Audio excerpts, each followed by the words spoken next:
Hi, everybody. Welcome back to another Second Breakfast podcast. I'm Andy Roth, and in just a second, I'll be joined by Phil Duvall.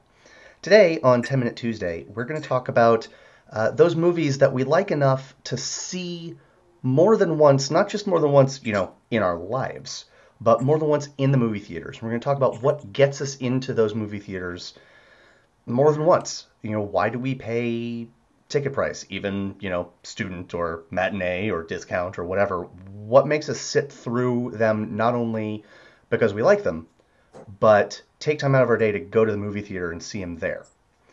Of course, we don't do this in 10 minutes, and we talk about a lot of other stuff too. And a strange De Niro digression that I think you're all really going to like. But that's all I'm going to say about it for now, so let's get right to it. All right, so what's up? So last night I saw Silver Linings Playbook for the third time. You need to settle down. I don't think I do. You need, I loved it, and hold on to your hat, which you don't have, but I will only assume is because you are holding onto it. I Uh, can't, I can't, I can't just put it on my head because I'm too busy holding on to it. sure, that's right. Uh, I uh, I I see a lot of movies in the theater. That is not news. And what probably also isn't news, but is what we're going to talk about today. I see a lot of movies multiple times in the theaters. Uh, Which is, which is crazy to me because you're like, oh, I can't afford DirecTV, I have to get cable. And then you see movies so much, and it's like you could afford DirecTV. I find my way into movies for free quite a bit. That's called stealing. No, no, no, no, no, no, my friend. Just the other Oh, week. I'm sorry, thieving. I hate you. Just the other week, You blackguard. my theater, the manager came up to me and was like, "Dude, you're here all the time. Here are some free passes." I know, I know. Check me out. Right? Are you jealous? I know you're jealous. Um, You know what I have to go through to get free tickets, so that's yeah, ridiculous. that's right. That's right. So what we're going to talk about today is why we would go see a movie more than once in the theater, and I want to distinguish that from another situation, which is I don't know if you've ever done something like this, Phil, but when I moved down to North Carolina for law school, Yeah. I explored the area, but I mean I didn't feel like exploring all day every day, and Right. so over the course of a couple weeks, and I moved down well before school started. I moved Right. and and so over the course of a couple weeks, I saw Pineapple Express and that's the name of it, right? Pineapple Express Yeah. and Tropic Thunder, probably 5 times each, right? In the theaters? Yes, both of those are good movies. I enjoy both of those movies. Not that much. Not that much. Not that much. I don't. That I tell you this story both Weren't there to other things playing at the movie theaters near you? not really. Nothing Okay. good. I mean, I would have seen something else if something else good had been out, but I feel like there really You should wasn't really anything. take up drinking. Or like learn an instrument and go busk on the sidewalk. Nice, nice. I like that.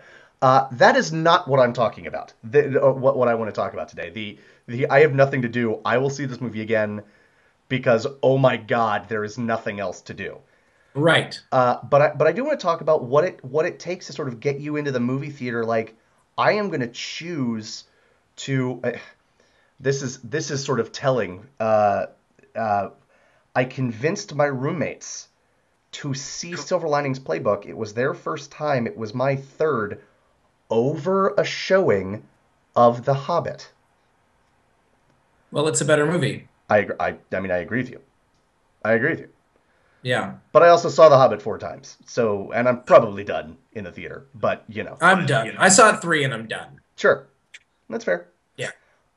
So So what does it take for you to see a movie multiple times in the theater? Because it sounds to me like you're saying nothing. It sounds to me like you're saying what it takes is for them to show it more than once in a theater. That's what I'm hearing. Now, I could be misreading you. uh, Sounds like you're saying I'm really selective. What they have to do is show a movie twice in a theater for me to see it twice. I hate you so much. If I understand correctly. That is precisely what it takes. No, I think, I mean, first off, it has to be a movie that I enjoy enough to see more than once. But there's another aspect to it for me. I mean, how to put this? When I decide to buy a movie, which I actually think I'm pretty selective about. I own close to 250 movies, I think. Okay. But I've seen a lot of movies, and that Yes, you isn't, have, yeah. you know, that's not a huge percentage of them. Right. And I think there are actually pretty few. There's startlingly few duds in my movie collection. And I think the secret is when I decide whether or not I'm going to buy a movie, I kind of always, if I am never not in the mood to watch a movie, I will buy it. Right. Right. And that's kind of the criterion that I use. What's the biggest dud? What's the biggest dud in your movie buying? Not counting like things that are awful like The Room. Like, what's the biggest dud? Unfaithful. Oh God, how could you own that? That's precisely why. It is not a bad movie per se, but I will it's so never depressing. be in the mood to watch that movie again Why do you own that? because I thought it was really good. And It is, but not even I the mean- fact that Diane Lane spends most of that movie naked is worth watching that movie again. it's not even most. If it was most, we'd be having a different conversation.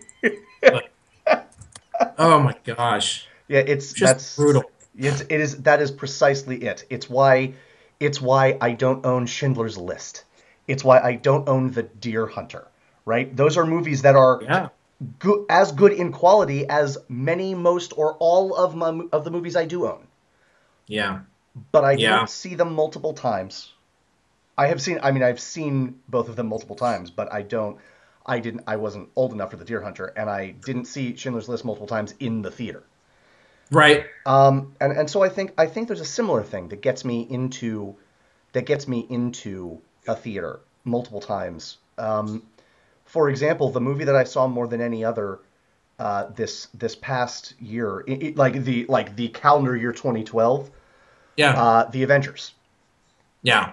And number two, Yeah. I think I said The Avengers 4 times. yeah, that was about, yes.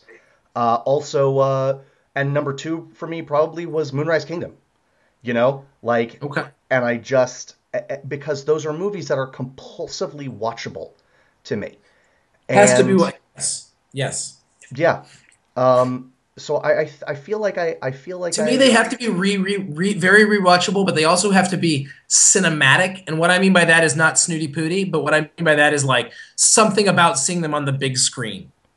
yes. Like I saw Inglourious Bastards 3 times in the movies, and that made sense because there's something about seeing that movie in the movie theaters that is really, really great, Yes.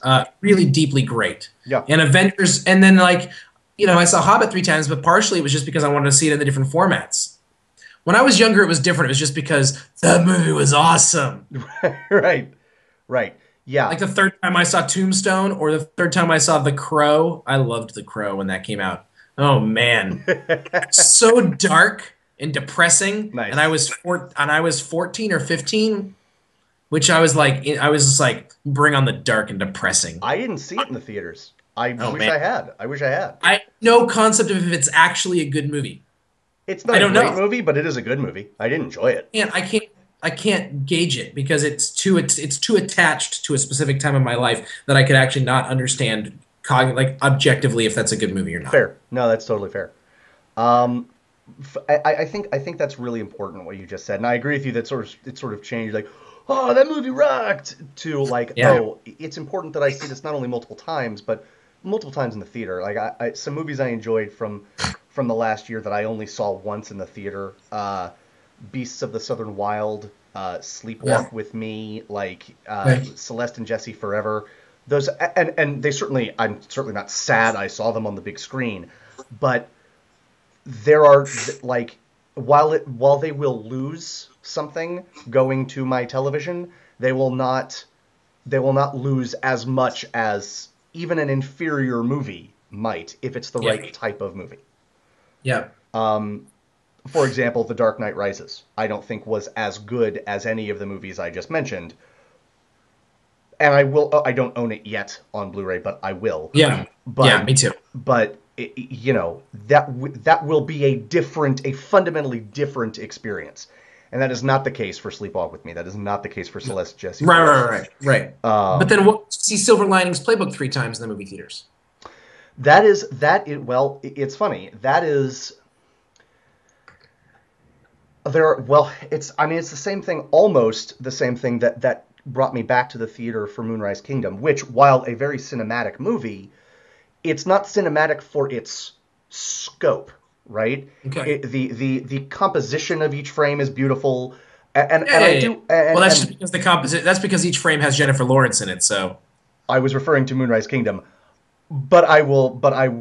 Jennifer Lawrence should be in that too. In my mind, Jennifer Lawrence is also in Moonrise Kingdom. It is in every movie. The Avengers. All the time. Anyways, yeah. Yes, yes, she's not an ugly portion of the frame in Silver Linings Playbook. But for example, things that I noticed last night watching Silver Linings Playbook for the third time, I noticed the moment that they both fell in love with each other. It is a different moment. They don't fall in love at the same moment, and because the movie is so much about sort of a journey of self-discovery, and how while you can have people in your life that aid you and comfort you and support you, the journey of self-discovery is a journey that we all must take alone. I think that's, if not what the movie's about, it's at least part of what the movie's about. Yeah. I do think it's very interesting that they both experience those moments alone, and the camera shows them specifically being alone. I won't spoil it. I will also say this: the moment that Bradley Cooper falls in love with Jennifer Lawrence and the moment that he realizes he is in love with Jennifer Lawrence are two distinct moments, and that comes into play at the end with this letter that he writes her, which I think is very beautiful and beautiful. You're saying too much about the movie. It's a romantic movie. It's just remarkably well put together, I think. Okay. And to say nothing of the fact that every time, since he's now awake again, every time you watch a Robert De Niro performance, I love that you've now officially your line for De Niro is he woke up, he's awake. I agree. It's seriously, they unfroze him. Have people been using me for movies? What happened? I was sleeping. Was I in Carbonite? So yeah. Was I in Righteous Kill? Dude, so my buddy and I back in seminary, my buddy and I were we were gonna go rent a movie, and we're like, Righteous Kill. Look, everybody says this is the worst movie, but really, it's got De Niro and Pacino. How bad could it be? It can't actually be the worst movie. And we're watching it in the first 5 minutes. We're like, oh, they're going to try to make it a twist so that we think it's that guy, but it's really going to be that guy, which is going to be a twist on a twist. But that can't be it because that's too stupid. That was what it was. The worst part about that is I don't ever call twists. My wife, 5 minutes into a movie, she'll be like, that's really a dude. Okay? I'm like, how did you do that? Or we'll be watching TV, anything. She'll be like, oh, they're really in purgatory. I'm like, how did you know? Nice. She just always knows what's going on, and I don't. And so when I catch on, right away, that's how you know it's bad. They should send me to preview screenings, and if I know what the end of the movie is going to be, you didn't do a good job, because I am really, really not smart when it comes to that stuff. Nice. I'm ready. I'm like, there's no twist. What? Every time. It's interesting that you say that, because sometimes, again, and this falls only within the I really, really liked this movie and I want to see it again anyway. Yeah. When movies have sort of twist endings, I will go in the theater to see if I enjoy it now that I know the twist. Yeah, see, I actually won't do that for that very reason because I know that I won't. I don't enjoy movies once I know the twist generally. Interesting. Interesting. Because if the movie is hinging on that twist. Well, it's funny because that's fair. That's fair. I saw The Sixth Sense a number of times in the theaters, at least twice. Not like five, but at least twice. I saw Unbreakable a number of times in the theaters, and I actually liked Unbreakable more the more I saw I feel it. like Unbreakable is a movie that could be better once you know, but Yes. Sixth Sense, Less so, yeah, less so. yeah. And Signs is just terrible. But it's not The Village. I didn't think Signs was terrible, but I don't want to talk about it. I don't want to get into a Shyamalan conversation. Fair enough. A Shyamalanization. Nice. Thank you. So is there Internet. anything nice? You. Good night, everybody. Oh my god. So anything else you want to say about like is there anything special that gets you into a movie theater more than once? Are there any we've talked a lot about over the past few days about like directors and actors that you're just like, oh, well, they're in it or they directed it. I'm gonna go see that movie. Tarantino, I'll see something twice because I just have so much fun. Sure. And I feel like I'm at an event. Like I feel like he makes movies for me. Sure. It's like, thanks, buddy. Coen Brothers sometimes as well, not as consistently, although not because their movies aren't as good, just because they sometimes they take more out of me. I don't know that I could have watched A Serious Man twice in the theater. No. You know? Like I'm not sure I could have watched it once in the theater. I saw it on video and it took it out of me. Yeah. But fair. But yeah, we'll see. I'm looking forward to their next movie and seeing that in the theaters several times. Yeah, Inside Llewyn So we'll see. Yes. Yeah. So looks fantastic. Peter Jackson. Whatever we think about The Hobbit, not only will I always see his movies, I can't imagine only seeing them once. And it is because again of what you said earlier. Right? They are. I think I would go to more movies twice if like someone's. Like I'll go to a movie twice if someone's like, "Oh, I haven't seen that yet." I'll do anything with someone if they haven't done it. When it comes to movies and television, That's fair. Not drugs and illicit activities. But like if someone's like, "I've never seen this," I'm like, "Let's watch that then." Like because the act of watching it with another person brings so much joy for me. I agree with that. You will be unsurprised to learn that not only do I see more movies than my friends, I usually see them before my friends. So it is not an uncommon occurrence for us to. That way you can sit there and go, "You'll never believe what happens here." Yeah. You'll never believe what happens right here. Yes, because I'm friends with people who will accept me even when I'm a jerk.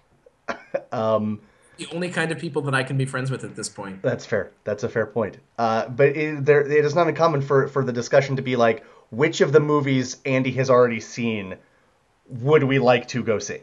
Yeah. Definitely. You know? Definitely. Yeah. Yeah. I'm just trying to see things once. I think now when you settle down and you like the kid thing, it's just can I just see it once?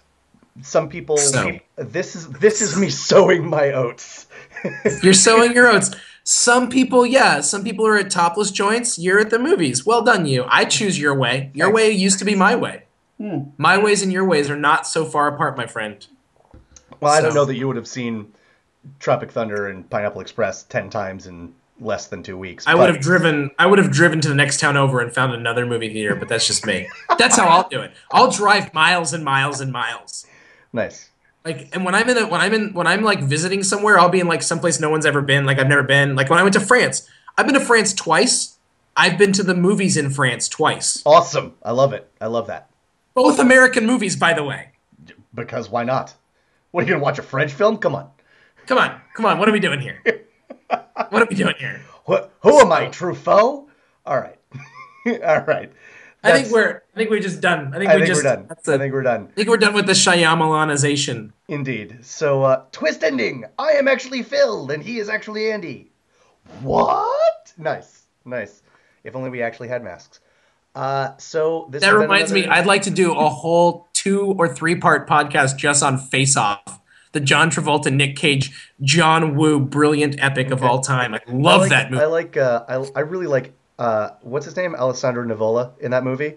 Oh, brother. It's so good. Awesome. Yeah, Love it. I will. By the way, that would be our first ever 3-part podcast. We haven't done a 3-part podcast yet. Well, what do we got tomorrow, Andy, on Project Melway? Tomorrow, God, what do we have tomorrow? We have the conclusion of the present conclusion of the Mad Max filmic experience. Mad Max Beyond Thunderdome. It's the Mad Max trilogy. Indeed, indeed. Starring Mel Gibson and the song "We Don't Need Another Hero." Uh, yes, that's right. And Tina Turner, yo. What she sang that it peaked. Things you learn from Wikipedia. That peaked at number 2 on the charts. I don't know what kept it from being number 1, but yeah, Something awful. it's probably something awful. But yeah, it's going to be an interesting conversation because I have a lot of problems with that movie, but there's still some stuff that I love so much. I'm very excited. I'm going to watch it tonight. We'll see. Yay! All right. All Well, that's what we have for you tomorrow. But for now, right. this has been another Second Breakfast podcast. I'm Andy Roth. That's Phil Duvall. We'll see you again real soon. Bye bye, everybody. Bye.